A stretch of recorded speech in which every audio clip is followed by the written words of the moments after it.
Are you one of the millions who takes omega-3 supplements every day for your brain health? For years, we've trusted these little capsules to keep our memory sharp and our minds clear as we age.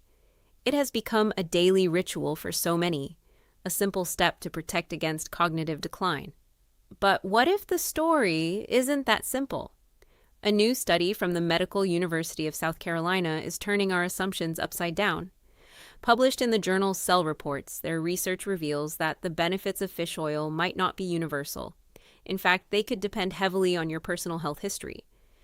This groundbreaking work, led by neuroscientist Ander Alberum, suggests we need to look much closer at what's really inside these popular supplements and how our bodies react to them, especially after an injury.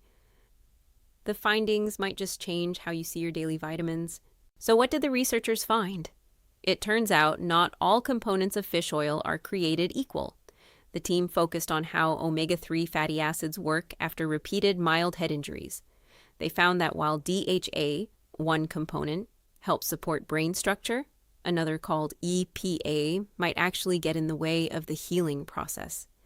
In lab models and human cell studies, scientists observed a troubling pattern in cases of repeated brain trauma.